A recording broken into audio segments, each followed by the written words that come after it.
Queridos e queridas de Deus, a paz do Senhor, eu sou o pastor José Antônio. Já já você vai assistir essa mensagem poderosa sobre Zacarias 3, que Deus nos revelou debaixo de oração para sua casa e para sua família. Mas antes, eu queria te convidar a nos seguir na nossa rede social, José Antônio Oficial, tá bom? Nosso Instagram, Facebook José Antônio Gomes. Eu tenho certeza que a sua vida será muito abençoada. E você que tem um sonho de estudar teologia, não tem muitos recursos, eu tenho a minha imersão 9.0. Eu ensino hebraico bíblico com Guimátria, que é os valores numéricos, o significado de cada letra, a origem do hebraico desde o seu período proto-semítico, dos períodos pós-diluviano, até o hebraico atual agora, exegese, hermenêutica, cultura judaica, história de Israel, geografia bíblica e muito mais. Tudo isso por R$ 79,00. Por enquanto é vitalício. Clique aqui na descrição que vai estar o link do acesso à QIFI, plataforma extremamente segura, com o nosso contato de suporte. Você terá acesso a essa grandiosidade. Imersão 9.0, vem estudar com a gente. Agora, fique com essa palavra poderosa, baseado em Zacarias 3. Deus abençoe.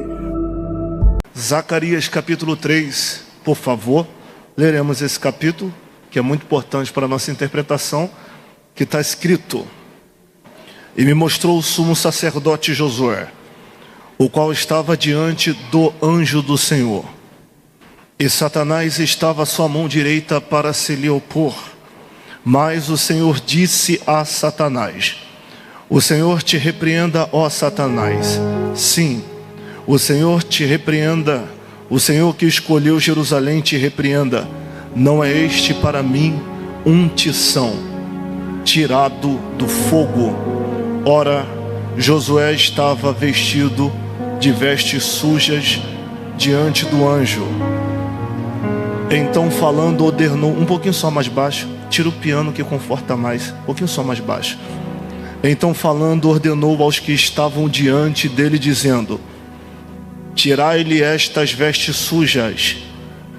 E a ele lhe disse: Eis que tenho feito com que passe de ti a tua iniquidade, e te vestirei de vestes novas. E disse eu: Ponha-lhe uma mitra limpa sobre a sua cabeça. E puseram uma mitra limpa sobre a sua cabeça e o vestiram de vestes. E o anjo estava ali. E o anjo protestou a Josué, dizendo: Assim diz o Senhor dos Exércitos: Se andares nos meus caminhos e se observares as minhas ordenanças, também tu julgarás a minha casa e também guardarás os meus átrios, e te darei lugar entre os que estão aqui. Ouve, pois, Josué, sumo sacerdote, tu e os teus companheiros que se assentam diante de ti, porque são homens portentosos. Eis que eu farei vir o meu servo, eis que eu farei vir o meu servo, o renovo, porque eis aqui a pedra que pus diante de Josué. Sobre esta pedra única estão 7 olhos.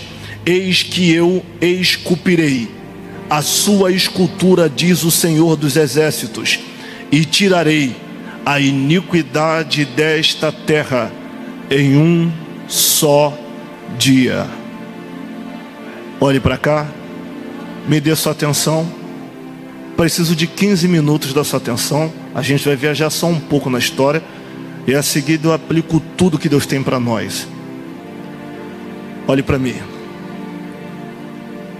Apesar do livro do profeta Zacarias ser um livro atípico em nossos altares, entre os 12 profetas menores, os 3 conhecidos como pós-exílio são os profetas Zacarias, Ageu e Malaquias. E entre os 3, Zacarias é enfileirado como profeta messiânico depois do exílio babilônico.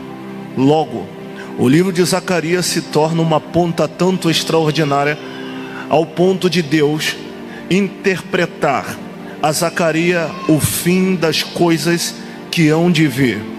O livro de Zacarias é composto por 14 capítulos e 211 versículos. Do capítulo 1 até o capítulo 8 foi escrito pelo próprio Zacarias. Do capítulo 9 até o capítulo 14 foram escritos pelos discípulos da escola de Isaías, ou melhor, da escola de Zacarias. Pastor, se do capítulo 9 ao 14 foi escrito da escola de Zacarias, por que Zacarias não finalizou? Porque do capítulo ao capítulo 8, no final do capítulo 8, se cumpre o que Jesus falou concernente a Zacarias em Mateus 23:35, que os religiosos daquela época mataram Zacarias entre o santuário e o altar. O capítulo 3 que nós acabamos de ler, ele trata-se de um tribunal, a qual o sumo sacerdote, conhecido em termo hebraico como Kahon Gadol ou Kohen Gadol, o líder máximo da espiritualidade do povo depois do exílio, estava de vestes sujas diante do anjo do Senhor. Logo, ele estando de vestes sujas diante de o anjo do Senhor, não era um, era o anjo do Senhor, e Satanás a mão direita para lhe opor. Desse tribunal, Deus é o juiz, o anjo é o advogado de defesa. E quem é esse o anjo? Esse termo o anjo vem do hebraico Meler Adonai. Esse termo Meler é rei dos reis e Adonai, Senhor. Logo, não é um anjo comum. A cristologia ensina que quando se trata do anjo do Senhor no singular, se trata da teofania cristocêntrica ou do próprio Cristo em forma de anjo, manifesto no Antigo Testamento, até porque esse termo o anjo é Meler, rei dos reis. Esse mesmo anjo que aparece como advogado de defesa de Josué é o mesmo anjo que aparece na sarça para Moisés. E sendo o mesmo anjo que aparece na sarça para Moisés, é o mesmo anjo que Gideão para ele e diz: espera aqui, quando eu vou buscar a oferta e voltar. O anjo toca na oferta e sobe na fumaça. Se anjo não recebe adoração, quando Daniel tentou se prostrar, o anjo disse: não faça tal coisa porque sou conservo seu, um anjo normal. Logo, o anjo do Senhor que sobe na fumaça se trata da teofania do próprio Cristo. Logo, quem está como advogado de defesa de Josué é o anjo, ou a figura do próprio Cristo. Pastor, mas Cristo é advogado? Primeira epístola de João capítulo 2. Filhinhos, tenho-vos dito isso para que não pequeis. Se alguém pecar, temos um advogado para com o Pai, Jesus Cristo o justo. Logo, Jesus é o advogado de Josué dentro desse tribunal. O próprio Deus é o juiz e Satanás está como o advogado de acusação à direita para opor a Josué, e Zacarias é a testemunha do tribunal. A pergunta que não quer calar: a gente não está falando de um ser humano comum, a gente está falando do Kohen Gadol, o sumo sacerdote, a liderança espiritual máxima do povo, que está diante do anjo do Senhor, do próprio Cristo, de roupas sujas, enquanto Satanás está à direita para lhe acusar. Falar de um novo convertido de vestes sujas é normal. Falar de alguém que não serve a Cristo de vestes sujas é normal. Mas falar do Kohen Gadol, o sumo sacerdote, a liderança máxima, está de veste suja diante de o anjo, o Meler Adonai, o próprio Cristo, para ser justificado da acusação de Satanás e roupa suja. O que está acontecendo dentro desse contexto? Para que o líder máximo do povo estivesse de veste suja e Satanás à direita para lhe opor. Perceba que Satanás não está na mão esquerda, ainda que não fizesse muita diferença. Mas para os judeus, mão direita é a mão da verdade, do juízo e da justiça. Se a mão direita é a mão da verdade e Satanás está na mão direita, então ele está no tribunal contra Josué na mão da verdade. Se o diabo é o pai da mentira, por que ele está na mão da verdade? Porque o diabo só é o pai da mentira para te convencer a cair. E depois que você cai, ele te acusa na verdade que ele te conduziu mentindo. Ele é o pai da mentira para te convencer. Atende esse telefonema, ninguém vai saber. Pega o Uber da madrugada, vai lá e faz, ninguém vai ver. É só uma encontrada, pode fazer, ninguém vai ver. Mas depois que tu cai e se arrepende do que fez, ele te acusa na verdade dizendo: fez porque eu estava lá, caiu porque eu vi. Então a gente está falando que o diabo está na mão da verdade para entregar todos os podres de Josué que o diabo sabia e queria acusar no tribunal para que Josué fosse condenado. E eu vou responder mais uma vez: o que Josué fez de tão grave para o sumo sacerdote, o líder maior, Kohen Gadol, a base, está de vestes sujas dentro de um tribunal para ser acusado pelo diabo, mas justificado por Cristo? O que está acontecendo aqui? Para que você entenda a base histórica e contextual, para chegarmos dentro desse tribunal, nós teremos que trabalhar num contexto exegético conhecido como diacronia. Esse termo diacronia vem de dois verbos gregos que é dia, através, e cronos, tempo. Mergulhar através do tempo que levou Josué a ser julgado dentro de um tribunal está de vestes sujas. Vamos para a explicação.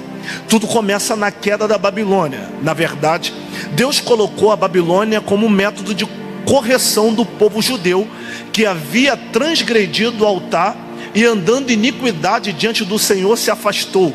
A prova é que no capítulo 3, versículo 7 e 8 de Jeremias, Deus diz: viu a que fizeste a Israel, Judá, andou com seus amantes, Israel andou com seus amantes e se prostituiu, pelo que eu lhe dei a sua carta de divórcio.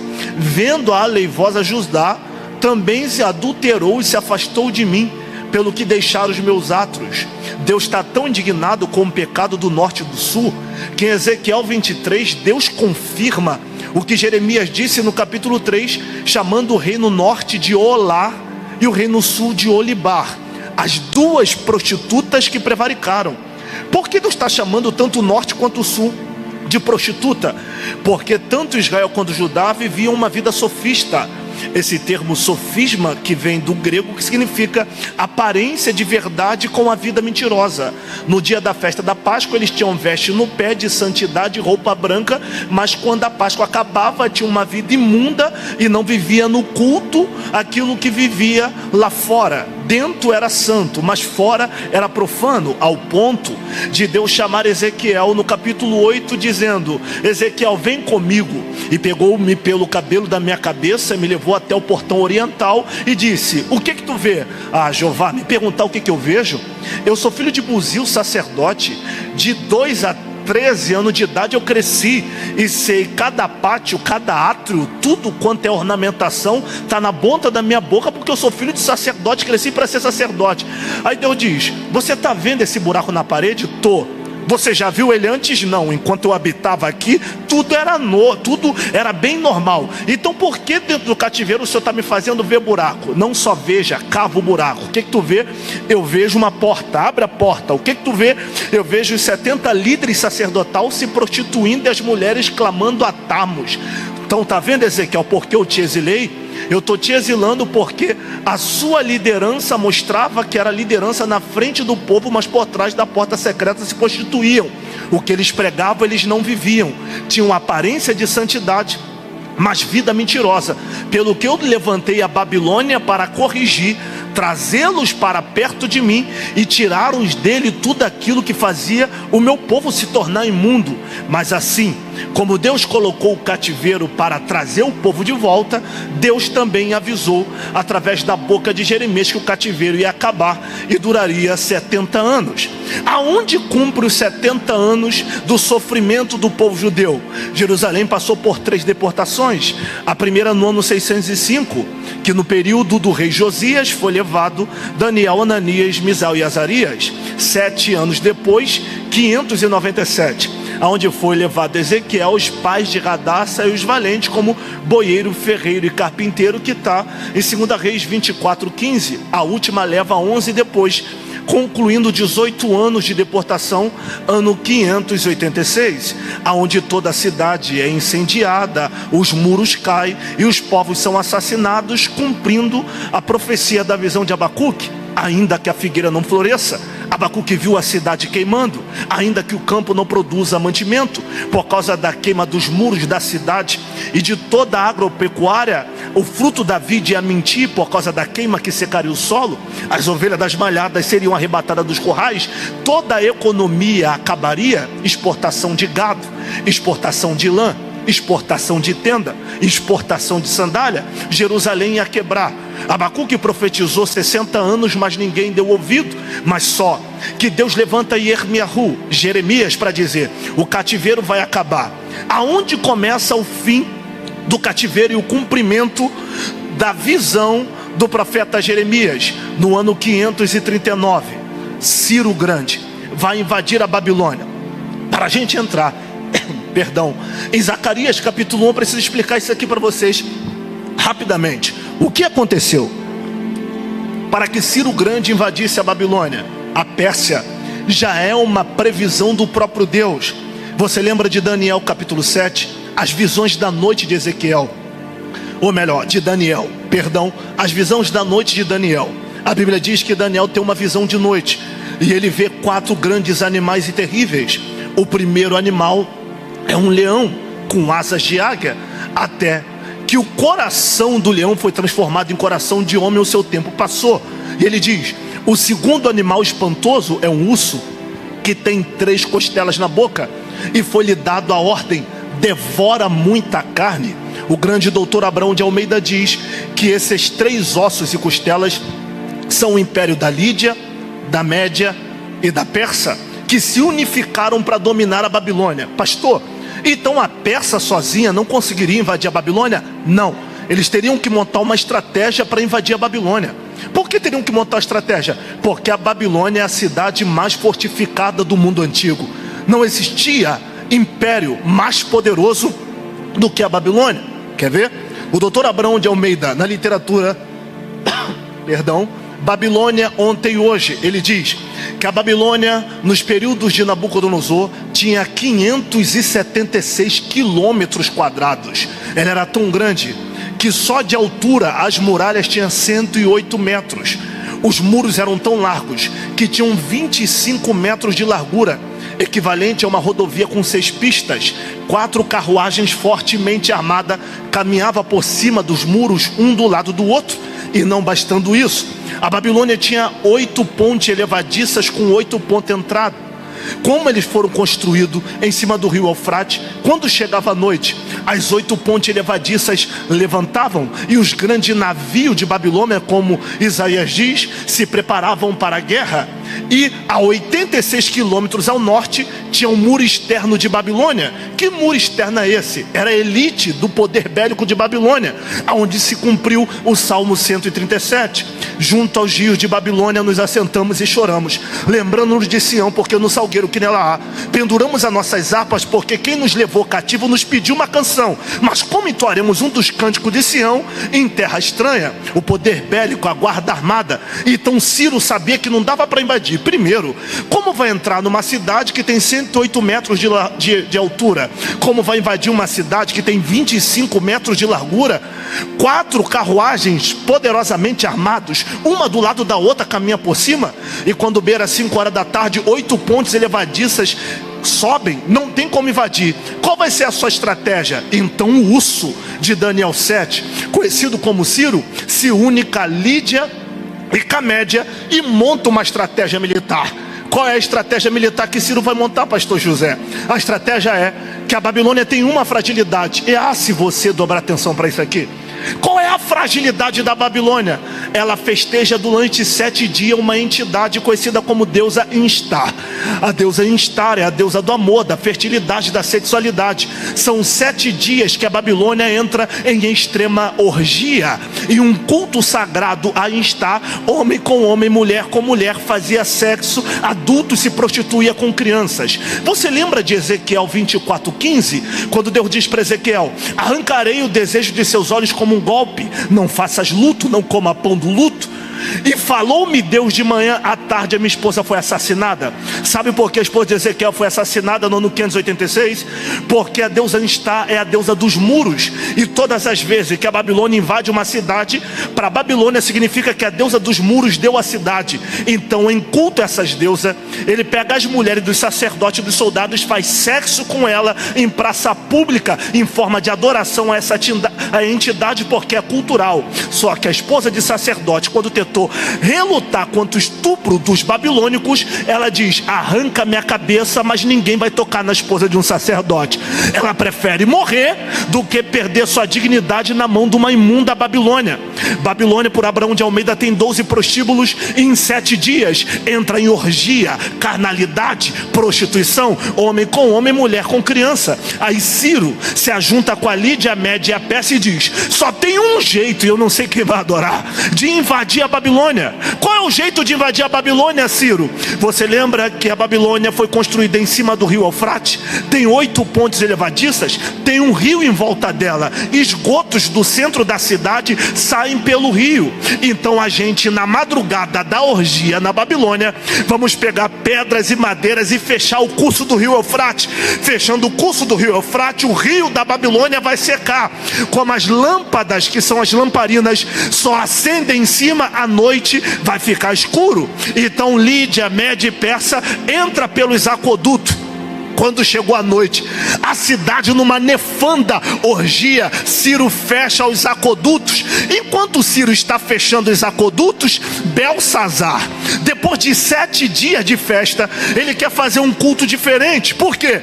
No primeiro dia, ele se prostituiu com homens, mulheres e crianças. Segundo dia, vinho, prostituição com mulheres e crianças. Terceiro, quarto, quinto dia, vinho com prostituição, mulheres e crianças.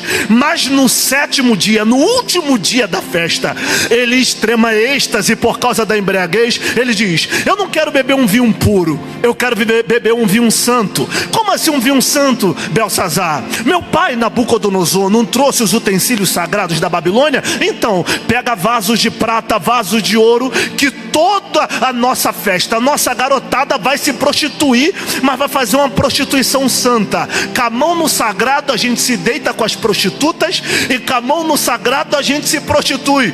Trouxeram taças de ouro, taça de prata, colocaram o vinho dentro. Quando toda a banquete de Belsazar mete a mão no que é santo, do nada uma fumaça desce na festa. Só 5 pessoas.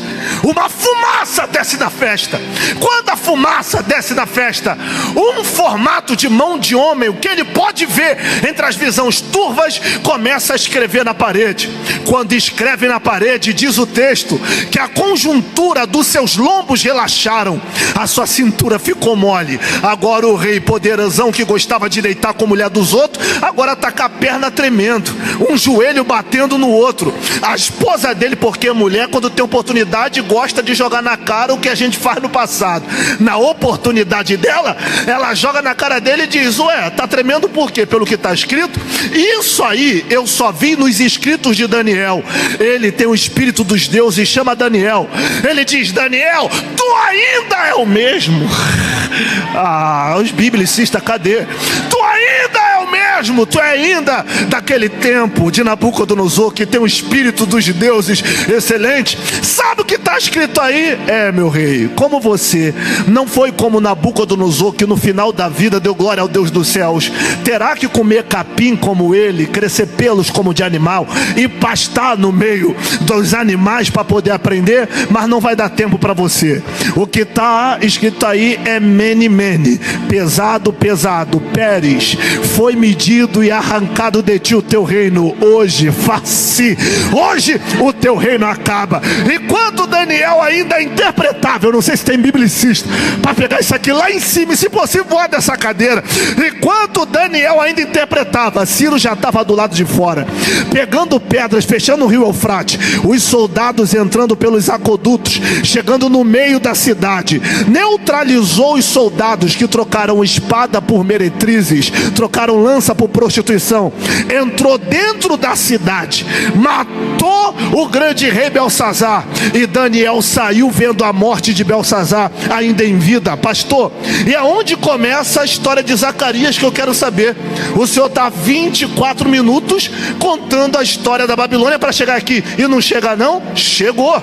Chegou por quê? Porque nesse ano 539, Ciro domina a Babilônia. A preocupação de Ciro não é com escravos, é com coroa. Como alguns judeus sabiam que a preocupação de Ciro não é com escravos, é com coroa, alguém, eu não sei se alguém vai pegar, pastora, alguém pega uma carta muito antiga, com mais de 150 anos atrás, entrega na mão de Ciro e diz: lê o que está escrito aqui.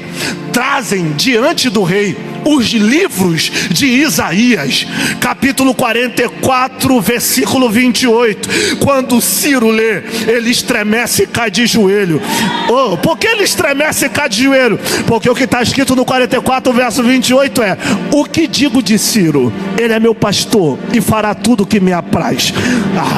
Libertará o meu povo e levantará a minha casa em Jerusalém. Sabe por quê você não pulou? Estou tentando ser simples. É porque você não calculou comigo. Vamos lá.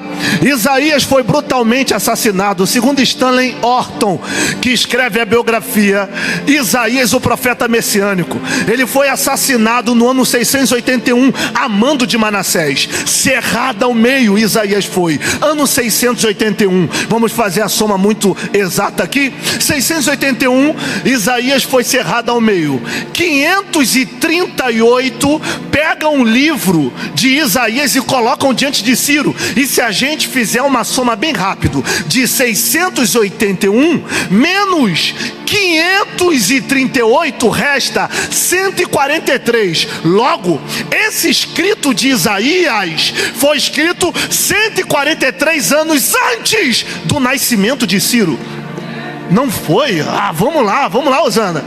Quando Isaías disse: o que digo de Ciro é meu pastor, vai fazer tudo o que me apraz, Ciro ainda não havia nascido, 143 anos antes do nascimento dele.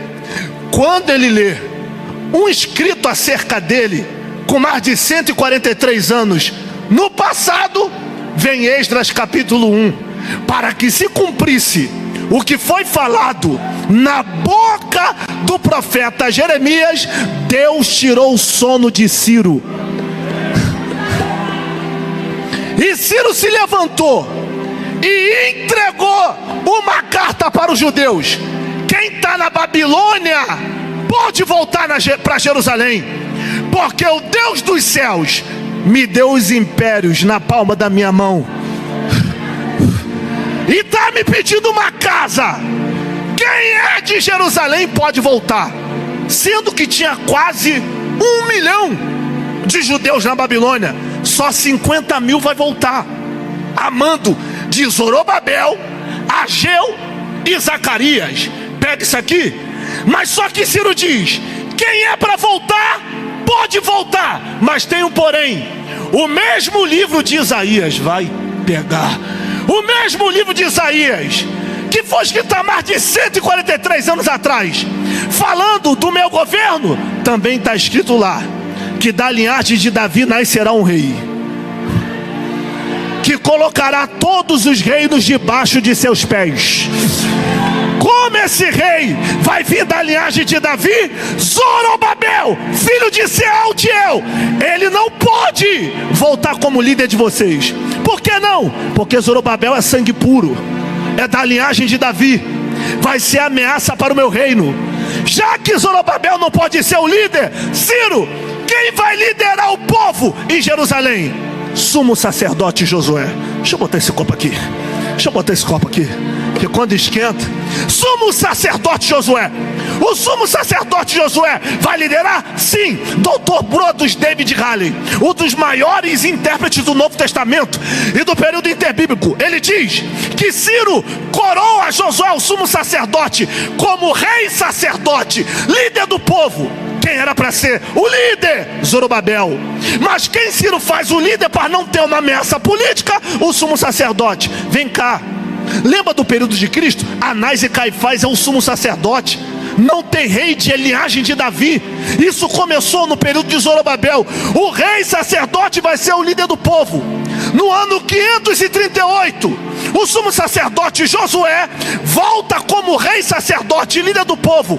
Mas só que no ano 520, 18 anos depois, vem comigo, quantos anos depois? Mais uma vez, Osana, quantos anos depois? O sumo sacerdote Josué aparece de vestes sujas diante do Senhor. Calma aí, se há 18 anos atrás, 538, ele recebeu a coroa do rei sacerdote, por que 18 anos depois ele aparece de vestes sujas? Ele aparece porque Deus revelou depois, mas quando ele faz o pacto com a Pérsia, ele se suja. Por que ele se suja? Porque a ordem de Ciro é essa: pode fazer culto na casa de Deus, mas não se meta na vida nefanda que a gente vive. Pode pregar na igreja, mas eu não quero que fale dos nossos homossexuais. Pode pregar no culto, mas não pode falar de bebida, de cachaça e nem de prostituição, porque eu ordenei que todo mundo levasse recursos para a igreja crescer em Jerusalém. E se começar a bater naquilo que o Deus de Jerusalém não concorda, eu vou fechar o recurso. Aí Josué teve que escolher, todas as vezes que pregava, pular o pecado e continuar crescendo, ou passar por cima do pecado e perder os recursos. Qual vai ser a escolha de Josué, pastora? Pular o pecado e continuar tendo recursos para a obra? Ou passar a mão pela fornicação, prostituição e adultério e os recursos acabar? É melhor ter uma igreja lotada ou uma igreja vazia na porta estreita, Josué? É melhor ter uma vida lotada, uma igreja lotada. Todo mundo dá glória como quer, se veste como quer, se comporta como quer, faz o que quer, namorado dormindo com namorada, mãe, pai dormindo com o próprio filho, uma prostituição danada. Ô Josué, ter porta estreita e perder o acesso para muito lugar, mas entrar de veste limpa no reino de... Olha aqui, dois pegaram de pé, dois pegaram... por enquanto aperta, mas daqui a pouco melhora. Aperta, pastor, então deixa apertar que eu tô gostando. Quem tá comigo? Quem tá comigo? Então, vamos lá, Osana. Então deixa apertar que eu tô gostando. Desde o ano 538 até o ano 520, o Kohen Gadol, o sumo sacerdote, que foi chamado para fazer a obra de Deus crescer, o templo não cresce. Por que não cresce? Enquanto ele manter a aliança errada, a vida dele não anda. Enquanto ele tiver contato de quem não é para ter, amizade com quem não é para ter, namorar com quem não é para namorar, a vida não anda. Aí tem gente que fala: Deus, eu trabalho e o dinheiro não sobra. Vai sobrar como? Olha quem entra na tua casa, olha quem te liga na madrugada, olha quem vive nos teus relacionamentos. Josué não percebeu que a tua vida está definhando por causa de relacionamentos que Deus mandou você cortar há muito tempo. Perdeu, glória a Deus aí. Então será que é com alguém aqui? Vou acreditar que eu estou pregando para alguém lá fora. Até quando, Josué, tu vai ver a tua vida definhar por causa de gente que Deus mandou você largar há muito tempo? Até quando, Josué, as coisas vão definhar? Não reparou? Deus está sinalizando: geladeira nova queimou, televisão nova caiu, o celular quebrou. Deus está apertando as coisas. Casa nova está criando mofo, mosca para tudo quanto é lado, formiga para tudo quanto é lado. Deus está usando a natureza para dizer: não é para entrar na tua casa quem eu não tenho relacionamento, Josué. Oh, glória a Deus. Alguém pegou dois? Será que tem mais alguém para voar dessa cadeira aí? É Deus dizendo: Josué, enquanto essa aliança errada não acabar, a tua vida não vai andar. E não adianta pedir cargo novo. Deus te dá cargo novo e mesmo assim o dinheiro não rende. Não adianta. O carro só vive quebrado porque o carro é velho. Tu pode comprar o Honda Civic do ano, vai continuar quebrando. Deus está sinalizando que enquanto a aliança que não te atrapalha de crescer sair da tua vida, a tua vida não vai andar, Josué. Oh glória, oh glória. Anakai, Alacheia, Anasubi, canta. Será que tem 5 vasos comigo aqui? Será que tem 5 vasos comigo aqui? Eu tô vendo uma tesoura descer na Osana, e essa tesoura tá dizendo: eu vou tirar da tua casa quem eu não quero lá dentro. Eu vou tirar do teu contato do WhatsApp quem eu não quero lá dentro. Tá na hora, Josué, de cortar essas amizades que não te faz andar. Sabe por que tu quer amizade com ela? Porque ela gosta da fofoca que tu gosta. Sabe por que tu quer relacionamento junto com ele, porque com ele o negócio pega fogo. Ó Josué, não reparou que Deus está defiando a tua vida e a tua vida não entra? Abre mão daquilo que te atrapalha de andar, Josué. Levante as mãos, levante as mãos. Eu vou soltar um grito e eu não sei quem vai pegar isso aqui de pé ou sentada, mas lá vai. Ano de 2026 é ano de cortar da nossa vida quem não combina com a chamada que Deus nos deu. Deus está passando com a tesoura aqui e está dizendo: se não combina contigo, eu vou tirar. Se atrapalha a tua chamada, eu vou tirar. É melhor 2 de verdade do que 10 de mentira. Só vai ficar quem é leal. Hanai, eu vou dar 30 segundos para você adorar. 29, 28, 27. Olha o varão já passando aqui. Hanai, eu tô vendo um cordel de medir passando. E esse cordel tá com uma tesoura na ponta e tá dizendo: eu vou diminuir os ciclos da amizade. Eu vou tirar gente da tua casa. É por isso que as tuas coisas apodrecem. É Deus dizendo: quem não tem aliança comigo, eu não vou deixar ficar com você. Eita, eita. Lá em cima, lá atrás, alguém pegou. Levante a mão direita, levante a mão esquerda. Eu vou profetizar. Para de fazer questão de quem não faz questão de você.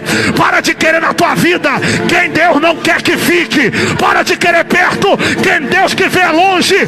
Tem gente que não é você que perde, é Deus que te livra. Não é perca, é livramento. Olha a tesoura, Josué. Vai passar, vai passar, vai passar, vai passar, vai passar. E depois que Deus tirar quem não presta, se prepare a glória da última casa. A glória. Olha lá. Tem 3 que pegou de pé comigo. Tem mais alguém que vai pegar? Se prepare. A glória da última casa vai ser maior. Vai ser maior, Josué.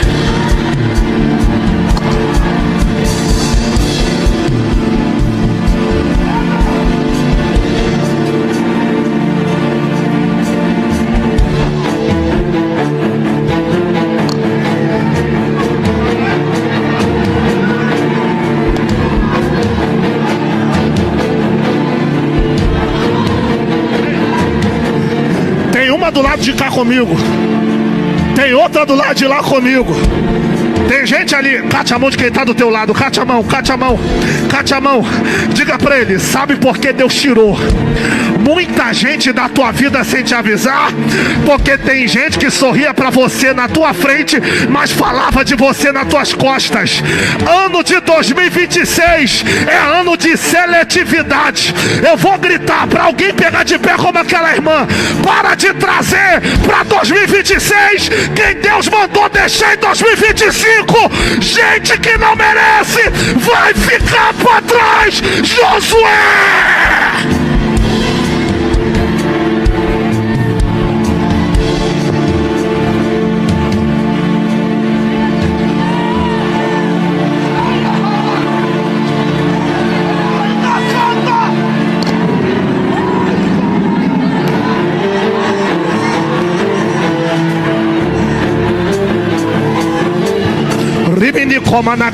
Eu tô sentindo um peso aqui, pastor. Eu tô sentindo um peso aqui. Eu quero que as irmãs intercedam por mim. Todo laço do diabo disfarçado de pessoas na tua casa não vai entrar. Todo laço do diabo disfarçado de amizade com teu filho não vai andar. Deus não vai deixar o diabo disfarçado de pessoa jogar teu filho na cocaína, jogar teu casamento na lona. Deus está dizendo: a espada vai passar. Eu vou tirar quem é de mentira. Olha o renovo, olha o renovo, olha o renovo, olha o renovo. Anaxé, Anacandarabaia. Quem recebe, pega o livramento já.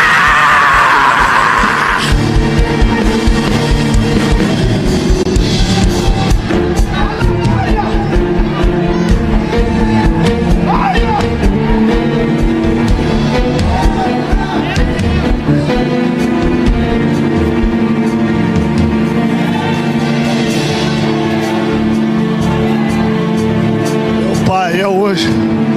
Ah, presidente, é canaquiar. Mas pastor, eu estudo história. O que que tem?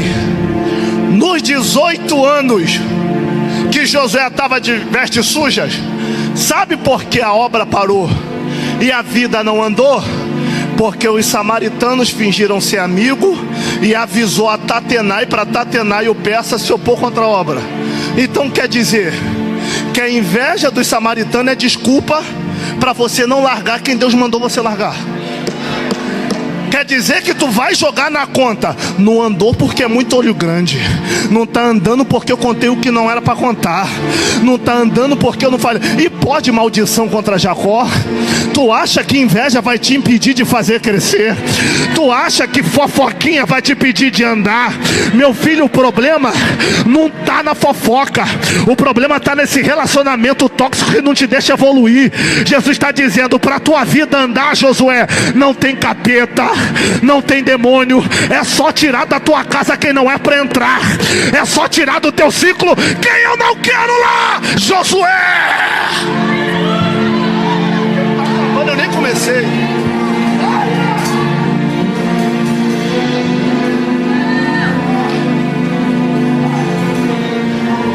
Vai interceder por mim, irmãs? As irmãs de oração intercedem por mim? Quando Zacarias, o profeta, vê Josué de vestes sujas, no ano 520, só que ele se sujou fazendo aliança com quem não era para fazer no ano 538. No ano 530 aí, 538 menos 520, 18. Então Josué está de vestes sujas 18 anos, pregando e se prostituindo, pregando e fazendo o que não presta, cantando e bebendo cachaça, cantando e menino beijando menino, tudo por debaixo dos bastidores. Mas ele não tem medo de falar, com medo de perder a oferta que entra. Ele não tem medo de falar.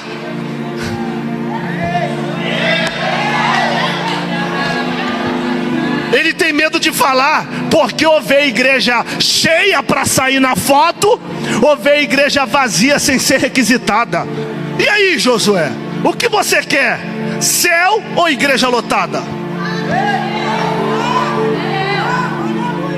Porque tem lugares para ir que Jesus vai voltar e vai continuar lotado. 18 anos de veste suja, 18 anos de veste, estola sacerdotal, veste sacerdotal, roupa de santidade, mas estava sujo e ninguém sabia. 18 anos depois, do ano 538 até o ano 520, vai doer. Zacarias vai orar e vê um tribunal. Nesse tribunal que ele vê aberto, o sumo sacerdote de roupa suja, mas não pregava a santidade, mas não batia no jovem que caía, não era o santo demais, tá de vestes sujas. 2 lições eu tenho aqui, moça. Qual é a primeira lição? 18 anos de veste suja e Deus não revelou para ninguém. Por que Deus não revelou para ninguém? Porque o intuito de Deus não é vergonhar. Então por que Deus mostrou para Zacarias? Porque é 18 anos de oportunidade jogado no lixo. As intercessoras estão intercedendo. São 18 anos que Deus usou mãe, usou pai, usou parente, falou no sonho. Até no rios que ele fica o dia todo roletando, tinha uma palavra dizendo: sai disso. Meu Deus, tem alguém em casa pegando. Já que alguém aqui não pega, alguém em casa pega. 18 anos! Deus usou mãe, sai. Não casa, não namora, não anda junto, vai se queimar. Toma conta da tua vida que eu sou de maior. Toma conta da tua vida que quem manda na minha vida sou eu. Minha filha, tu vai morrer, tu vai engravidar. É 18 anos Deus avisando e não quer ouvir. No 18º ano, Zacarias ajoelha e Deus mostra. Deus mostra por quê? Porque já que Deus usou até cachorro e ele não quis ouvir, eu vou ter que revelar para ver se na vergonha ele aprende.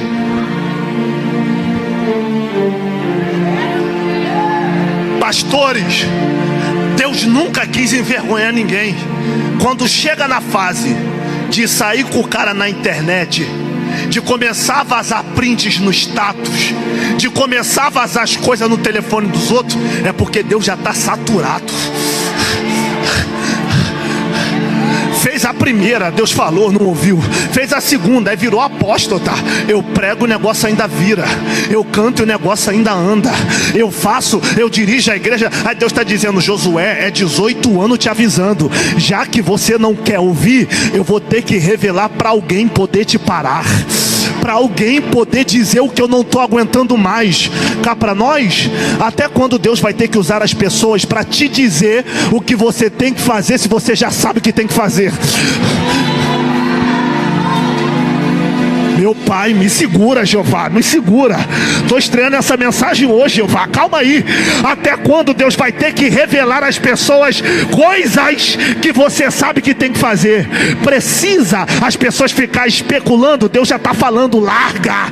Precisa Deus usar profeta para dizer, não quero junto? Você já sabe que tem que separar. Precisa Deus usar profeta dizendo que não é para casar? O jeito que ele te trata já mostra que não é para casar. Josué, Deus não precisa usar Zacarias para você fazer o que sabe que tem que fazer. Josué, cate a mão de alguém que está do teu lado. Acolou na cadeira? Cate a mão de alguém que está do teu lado. Diz: e aí, Josué? Fica com medo não, é profético isso aqui. Diga: e aí, Josué? Se você sabe que tem que fazer, para que esperar Deus usar os outros? Se você sabe o que tem que fazer, para que Deus esperar revelar em sonho para o teu pastor? Se você sabe o que tem que fazer, para que esperar Deus revelar em sonho para a tua esposa? Se você sabe o que tem que fazer, para que esperar Deus revelar em sonho para o teu marido? Se você sabe o que tem que fazer, para que esperar Deus usar alguém? Josué,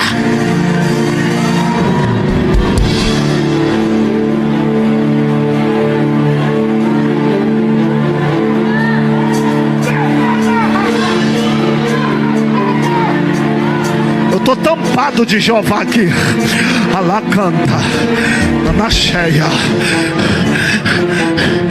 Me blinda, presidente, me blinda. Abaixo de Jesus aqui, o senhor presidente, o senhor me blinda. Quem está comigo, diga glória. Baixinho, meus amigos, baixinho. Pastor, então aquilo que não combina com a chamada Deus não quer? Não. Deixa eu te explicar. Lembra de Gênesis 12? O que Deus diz para Abraão? Saia da tua. Sabe por que você fala isso com alegria? Porque isso te conforta. Mas se eu fizer uma exegese original para você, o conforto vai acabar. Quer ver? Vai Omer Adonai El Avram Lerlechá. E disse Deus a Abraão: saia da tua terra. Vai Omer e disse Adonai, Deus, a Abraão, El Avram Lerlechá, sai da tua terra. Esse termo Lerlechá, sai da tua terra, não é muda de espaço geográfico. Não, é Lerlechá, saia para você, saia por você, ou ande comigo até que eu me ache em você. Me guarda, presidente. Deus não está mandando Abraão sair do espaço geográfico? Não. Deus está mandando Abraão morrer por dentro. Deram um grito de aleluia lá em cima. Já que é para abrir essa festa, vamos abrir direito. Como assim Deus está chamando Abraão para morrer por dentro? Lá vai. Lembra da geração pré-diluviana?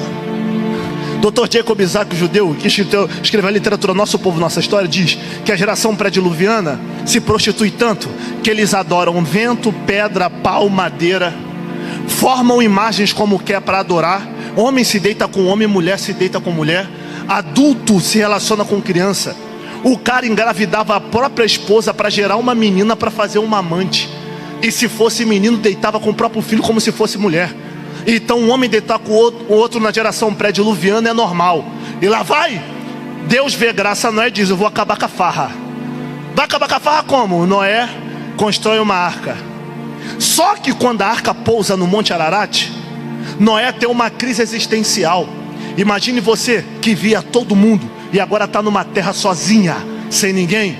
Hoje chamada de ansiedade e depressão. Quando ele está no ápice da angústia, ele se embriaga sem saber o poder da bebida e começa a dançar nu. Quando ele está peladão, o filho dele, Cã, ri.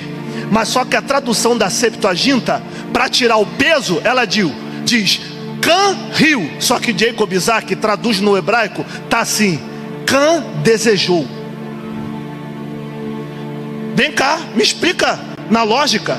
Faz sentido Noé amaldiçoar a descendência do filho só porque o filho riu que o pai estava bêbado? Faz sentido? Então por que não amaldiçoa? Porque quando o Cã olha para o pai pelado, ele tem desejo como um homem tem para o outro. E esse ato de um homem desejar um outro é um ato pré-diluviano. Por que Noé amaldiçoou a descendência do filho? Porque Noé percebeu que Deus matou o homem para destruir o pecado, mas o pecado entrou dentro do filho dele na arca. Vou repetir, pastora. Noé percebeu que Deus matou o mundo para matar o pecado, mas só que o pecado entrou dentro do filho dele, escondido na arca. Então ele amaldiçoou a descendência para tentar tirar o pecado da geração do filho. Ah, irmão, vamos lá, Osana. Eu tô com um presidente aqui que é formado em teologia, então aqui é pautado na palavra. Então vamos lá. Aí Deus diz: o que adiantou eu matar o homem para matar o pecado, se o pecado continua vivo dentro? Vamos lá.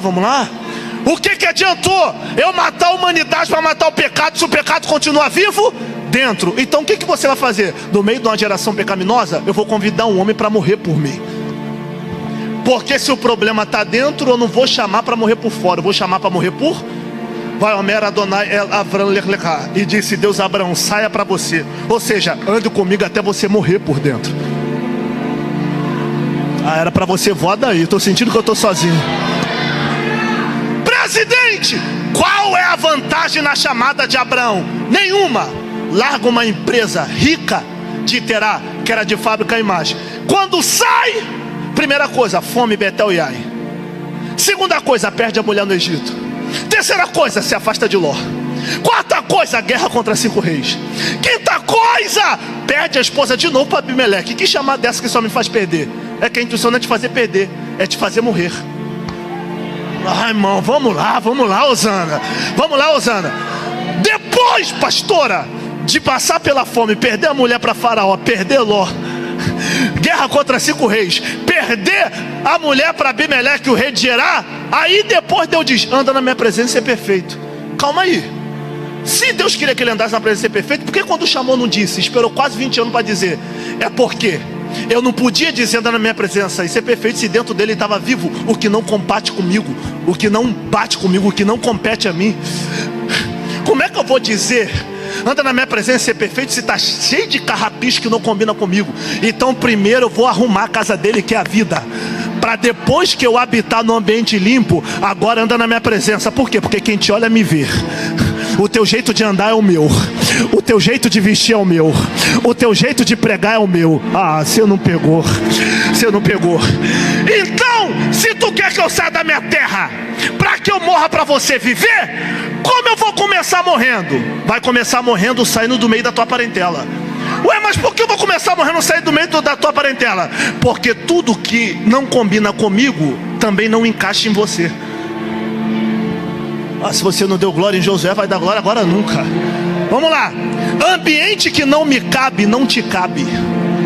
Ambiente que não me encaixo, você também não se encaixa. Não é que te faz mal, até te faz bem, só não faz bem a quem habita em você. Misericórdia, alguém gritou aqui. Alguém lá atrás gritou. Abraão, não é que o ambiente não é bom, te faz rir, é engraçado, mas as piadas que tem nesse ambiente não é compatível comigo. Eu não faço esse tipo de piada, eu não converso esse tipo de conversa, eu não falo esse tipo de palavras.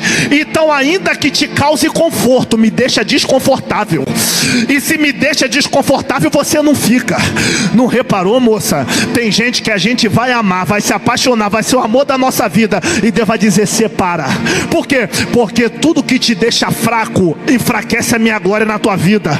Relamento. Oh, glória a Deus. Será que tem alguém pegou? Uma senhora pegou de pé lá atrás comigo. Oh, tá comigo, meus obreiros? Tá comigo, juventude? Vou repetir isso aqui. Tem gente que você vai amar. Quem nunca passou por isso aqui? Amou alguém com tanta força, gostou de alguém com tanta força, disse: é essa pessoa que eu quero, a mãe dos meus filhos. Eu quero gerar dentro de você alguém que pareça comigo. Eu te amo tanto. Deus dizia lá: separa. Por que separa? Porque esse relacionamento te deixa fraco. E se te deixa fraco, enfraquece o que eu tenho contigo. Então eu prefiro tirar da tua vida do que ver você morto com aquilo que te atrapalha de gerar minha glória em você.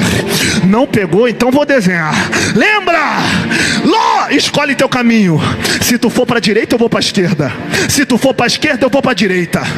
Mas meu tio, por que tu tá mandando eu me afastar de você? Você me dá direito de escolher o caminho. Eu quero andar contigo, mas tu disse, se tu for para a direita, eu vou para a esquerda. Por que essa diferença? Porque a guerra começou nos pastores. E antes que chegue na gente, é melhor se afastar.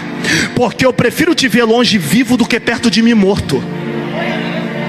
Então o afastamento de Abraão e Ló não foi para evitar Ló. É que ele amava tanto Ló que ele não queria ver Ló morrendo por trazer coisa errada para dentro da casa. Prova que Deus sabe do amor de Abraão para Ló. Quando Deus vai destruir Sodoma, antes de destruir, o que Deus faz? Deus desce e diz, esconderia eu o que faço de Abraão? Deus é obrigado a contar para Abraão que vai destruir Sodoma? Não. Se Deus não é obrigado, então por que ele conta? Porque ele sabe que quem Abraão ama estava lá. Então por que tu não destrói com Ló e tudo? Porque ele abriu mão do amor que ele sente por Ló para viver comigo. Então por causa desse afastamento, por me amar, eu vou proteger até quem não merece proteção. Escolhe teu caminho. Ai, eu preciso de 10 crentes, meus pastores, para pegar isso de pé comigo, minha pastora, para voar dessa cadeira. Escolhe teu caminho. Se tu for para a direita, eu vou para a esquerda. Mas meu tio, eu posso escolher até o lugar mais próspero. Pode escolher até Sodoma, que é como o jardim. Por quê? Porque eu prefiro ficar no deserto com Deus do que no jardim sem Ele. Será que tem alguém aí comigo? Será que tem alguém aí? Eu prefiro ficar no deserto. Lá atrás alguém pegou. Então já que tem uma irmã que pegou, vamos ver se mais 9 vai voar dessa cadeira. Escolhe teu caminho. Se tu for para a direita, eu vou para a esquerda. Por quê? Eu vou te provar, Ló, que mesmo escolhendo o melhor lugar, você vai sair na desvantagem. Então prova. Pode escolher o melhor lugar. Por quê? Porque a bênção não está na terra. A bênção está em mim. E quem tem a bênção de Deus da vida, não briga por credencial, não briga por porta, não briga por microfone, não briga por oportunidade. Quer porta? Leva para casa. Quer microfone? Engole com arroz, feijão e farinha. Quer cadeira? Leva e senta pra jantar. Quem tem óleo na cabeça não briga por oportunidade. Quem tem óleo na cabeça, onde pisa a porta abre. 3 pessoas pegou de pé. Lá vai. Se não querem te abençoar em Parque Paulista, Deus te leva pra São Paulo pra porta abrir.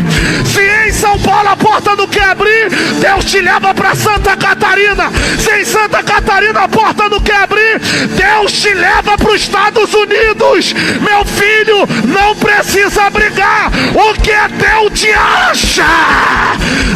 Só quem está comigo, só quem está comigo, levante a mão, levante a mão, levante a mão. Eu não sei quem vai pegar de pé ou sentado, mas vai. Esse ano vai ser o ano que Deus vai quebrar cadeias ao teu favor. Ainda que o homem não queira, Deus vai salvar a tua família. Deus vai abrir. Alguém creu aqui? Eu vou repetir para ver se você entende. Ainda esse ano, Deus vai salvar a tua família inteira. Quem está desviado vai voltar, a porta vai abrir e o inferno vai cair. Só quem acredita, só quem acredita, só quem acredita.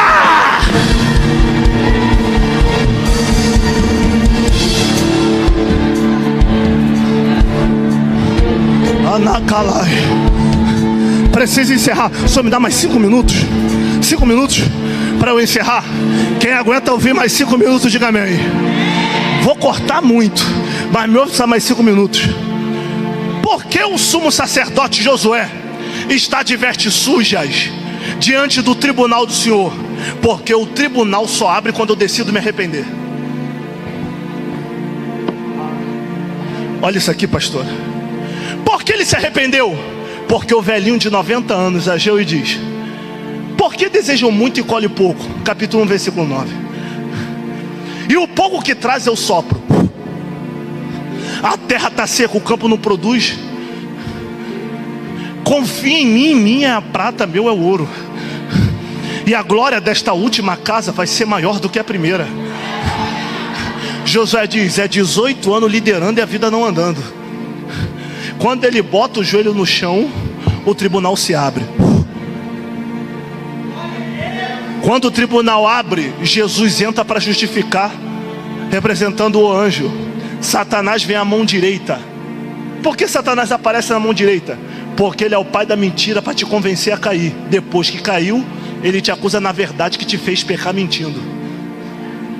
O diabo está com todas as provas dizendo, está pedindo perdão por quê? Se eu vi, se eu estava lá, se eu vi aquele print, se eu estava naquela conversa, se eu vi aquele Uber te levando, se eu sei de tudo, tu está na mão direita para opor. E olha o que Cristo disse: vai-te, Satanás, porque ele é para mim um tição tirado do fogo. Ah, se eu tiver 10 para pegar isso aqui comigo. Ah, se eu tiver 10, mano. Ah, se eu tiver 10, meus líderes. Quando Satanás, o texto diz que Satanás aparece na mão direita, na mão da verdade. O Satanás parece a mão de... Mas o texto não diz que o diabo abre a boca. Por que Deus não permite o diabo abrir a boca? Porque Deus já sabia o que José havia feito. Então quando o diabo pensa em acusar, o Senhor já repreende. Sai. Porque Jesus nunca se preocupou com o que você deseja fazer de mal. Ele se preocupa com a libertação e o sangue do Cordeiro que vai te lavar. Então pega isso aqui. Vai, Satanás, porque ele é para mim um tição tirado do fogo. Sabe o que é tição tirado do fogo? É uma madeira cortada que é lançado no fogo para virar cinza. Mas ela resiste tanto que ao invés de virar cinza, vira brasa. Ah, presidente. Ah, se eu tiver um minutinho para explicar isso aqui. O que é o tição? É uma madeira que é cortada e quebrada. Quando essa madeira é quebrada, minhas senhoras, ela é jogada no fogo para virar cinzas. Porque quando o diabo conseguiu cortar, Josué diz: agora eu vou acabar com ele, vai virar pó. Mas só que alguma coisa ainda queimava aqui dentro. E isso que queimava dizia: tu tá capengando, mas resista. Tá fraco, mas resista. O desejo bate, tu resista. A vontade de cheirar, de adulterar, de fornicar, de beber bate todo dia, mas resista. Josué não veio aqui porque está forte. Josué veio aqui porque está fraco, mas ainda está queimando. Está fraco, mas ainda está queimando. Pastor, queimando o quê? Josué, para mim você não é vestes sujas. Para mim você não é mentira, não é adultério, não é fornicação, você não é propina. O que eu sou para ti, Senhor? Tição tirado do fogo. Eu não sei quem vai pegar. O que Deus está dizendo? Josué, se andar no meu caminho, eu envio o meu servo renovo. E o que é renovo? Espírito. E quem é Josué? Brasa. E o que o Espírito representa no Antigo Testamento? Óleo. E o que óleo faz na brasa? Pegar fogo. Josué, eu sei o que está dentro de você. Independente do que você fez, o que está dentro de você ainda queima. E se você colar com o meu espírito, essa brasa vai virar um fogaréu. Alguém lá em cima pegou? Então pega. Explica melhor. Jeremias apanha de Pazur, capítulo 20, versículo 7. Ele ajoelha no pátio do templo e diz: o Senhor me iludiu, me iludindo fiquei. Foste mais forte do que eu e prevaleceste. Se for de escândalo, todo dia alguém zomba de mim. Parei, não prego mais. Aí Deus diz: tu quer parar, Jeremias? Vai embora. Ele levanta, treme e cai. Levanta, treme e cai. Levanta, treme e cai. Por que tu não consegue sair da minha presença? Ele diz: eu tento te deixar, mas não consigo, porque a tua palavra é como fogo, queimando em teus ossos, em meus ossos. A tua presença ainda me acende. Ah, não foi, né? Então vamos lá. João capítulo 16. Jesus chama o discípulo e diz: expulsar-vos-ão das sinagogas. Qualquer um que matar algum de vós fará um favor a Deus. Isso eles farão porque não conhecem o Pai e não conhecem a mim. Aí Jesus diz: eu tenho muito que vos dizer, mas você não suportaria ouvir. É por isso que eu tenho que ir para o Pai, porque se eu não for para o Pai, o Consolador não desce. Esse termo Consolador no grego é Paracletos. E o que é Paracletos? Paracletos é o Espírito Santo que queima por dentro, como água que é jogado no tição tirado do fogo. É Jesus dizendo: se eu não for na cruz, o Espírito Santo não vem. E se o Espírito Santo não vir, Pedro não vai aguentar ser crucificado de cabeça para baixo. André não vai aguentar ser crucificado em forma de X. Tomé não vai aguentar ser crucificado, ou melhor, ser flechado no peito. Não pegou? Vamos lá. Antes de Atos 2 do Espírito Santo, Pedro negou 3 vezes. Depois de Atos 2, quando o tição pegou fogo, Nero disse: quer morrer como? Como teu herói Jesus. Ele diz: como meu Jesus, não sou digno de morrer, me crucifica de cabeça para baixo. Antes de Atos 2, quando prenderam Jesus no Getsemane, André fugiu. Depois de Atos 2, na Grécia prenderam André, penduraram ele numa cruz em forma de X. Os soldados começaram a tacar a lança no peito dele. Quanto mais sangrava, mais ele sorria. E porque furaram o pulmão dele, deu edema pulmonar, ele começou a respirar o próprio sangue, e mesmo asfixiado começou a rir. Aí o soldado romano disse: porque esse miserável, mesmo morrendo, espumando sangue pela boca, não para de sorrir? André ouve, pega seu último fôlego e diz: porque tirar a minha vida é fácil, eu quero ver me impedir de encontrar com ele nos ares. Vou repetir. Antes de Atos 2, quando prenderam Tomé, Jesus negou. Quando prenderam Jesus, Tomé negou, ao ponto de Jesus olhar para Tomé e dizer: toca na marca dos meus cravos, toca no furo da lateral, não seja incrédulo, seja crente. Depois de Atos 2, prenderam Tomé na Índia, jogaram uma flecha no peito dele e disseram: se tu não negar, tu vai morrer. Ele diz: pode me matar, mas eu quero ir para o céu, tocar na marca dos cravos de novo. Sabe por que você não para? Não é porque você é super-homem, porque eu não desvio, porque pode estar fraco por fora, mas ainda tem fogo queimando por dentro. Tem fogo queimando. Meu Deus, eu vou encerrar. Eu quero ver quem vai pegar lá em cima. Sabe como você está de pé? O diabo tentou te matar na segunda, tentou acabar com a tua família na terça, tentou te pisar na quarta, tentou te humilhar na quinta, tentou acabar com o teu casamento na sexta, falou mal de você no sábado, tentou destruir tua família no domingo, e no final ele diz: como depois de uma semana turbulenta ainda tem coragem de ir para a festa dos tabernáculos na segunda? Aqui ó, aqui ó.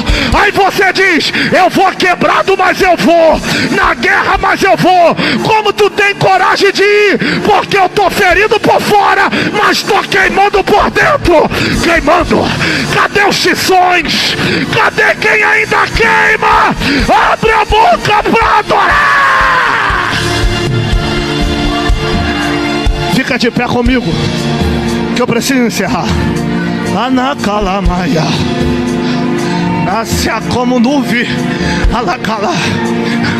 Diga: não interessa o que o diabo fez para te manchar, para sujar tuas vestes.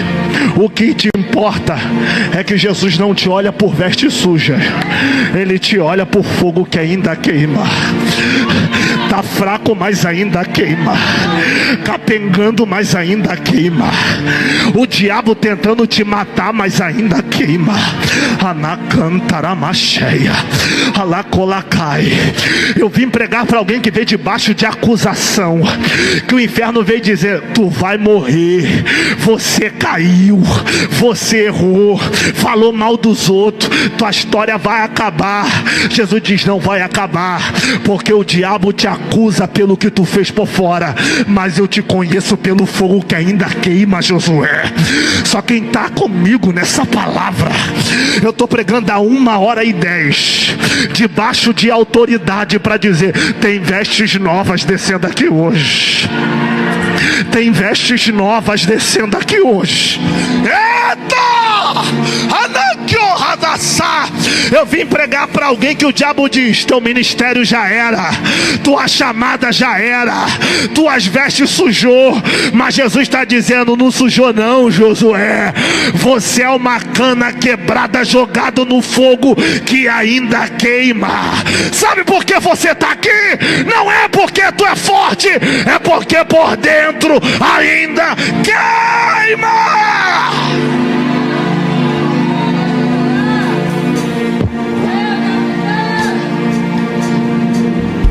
Antes de orar, eu preciso dizer uma coisa para quem recebeu essa mensagem. Dizer o quê? Que o diabo te induz mentindo, mas te arrebenta na verdade que ele te induziu mentindo. Quando ele chega diante do tribunal e te vê como réu, ele diz: agora eu vou pegar tudo que eu tenho na mão, conversas, print, fotos, visualizações, e vou acabar com ele. Mas quando ele pensa em abrir a boca, Jesus diz: que o Senhor te repreenda, Satanás. O Senhor que escolheu Josué te repreenda. Ele ainda queima por dentro. É tição tirado do fogo. E antes de entregar o microfone, eu vou dar um grito. E o meu grito é: não deixa o diabo apagar essa brasa que ainda queima. Não interessa, Josué, o que você fez. O que interessa é que a graça.